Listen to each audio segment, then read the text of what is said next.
Welcome to Lit with Ernest, where we dive into the world of literature and explore its significance in our lives. Today, we're going to discuss John Locke's influential work on civil government. Published in 1689, this treatise has had a profound impact on Western philosophy, politics, and culture. To understand the context of On Civil Government, let's take a step back into the late 17th century. The English Civil War had just ended, and the Glorious Revolution was underway. Locke, an English philosopher, wrote on civil government as a response to the political turmoil of his time. He sought to establish a framework for governance that would protect individual rights, promote social justice, and ensure the stability of society. On Civil Government relates to several major literary traditions, including social contract theory, liberalism, and Enlightenment thinking. Locke's ideas were influenced by Thomas Hobbes' Leviathan and Jean-Jacques Rousseau's Social Contract. He also drew upon the works of ancient Greek philosophers like Aristotle and Plato. The critical reception of On Civil Government has evolved over time, with scholars debating its implications for modern democracy, individual freedom, and the role of government. One of the key themes in On Civil Government is the concept of the social contract.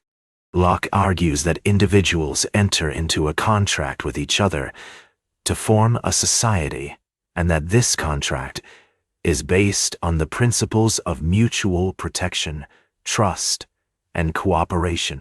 He writes, "The state of nature has a law of nature to govern it, which obliges everyone, and reason, which is that law, teaches all mankind, who will but consult it, that being all equal and independent, no one ought to harm another in his life, health, liberty, or possession."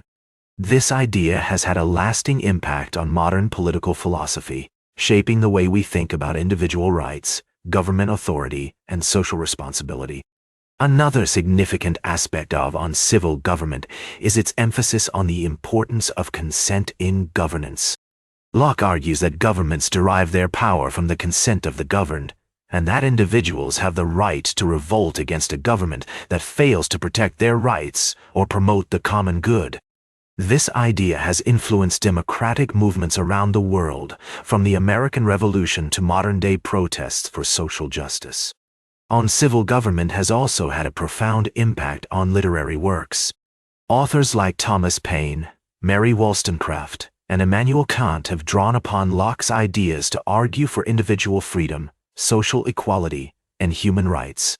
For example, Paine's Common Sense, published in 1776, used Locke's concepts to make the case for American independence from Britain, Danelaw.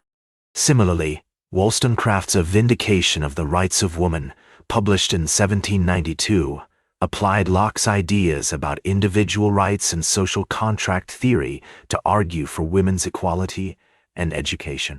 In addition to its literary influence, On Civil Government has shaped contemporary debates about government, power, and individual rights. From protests against authoritarian regimes to discussions about economic inequality, Locke's work remains relevant, offering a framework for thinking about the relationship between citizens and their governments. For instance, scholars like Noam Chomsky have used Locke's ideas to critique neoliberalism and argue for a more equitable distribution of wealth and resources. As we consider the cultural impact of On Civil Government, it's striking to see how Locke's ideas continue to resonate with contemporary debates about politics, governance, and individual freedoms. From the Arab Spring to the Black Lives Matter movement, people around the world are drawing upon Locke's concepts to demand greater accountability, transparency, and justice from their governments. In conclusion, On Civil Government, by John Locke, is a foundational text that has shaped Western philosophy, politics, and culture.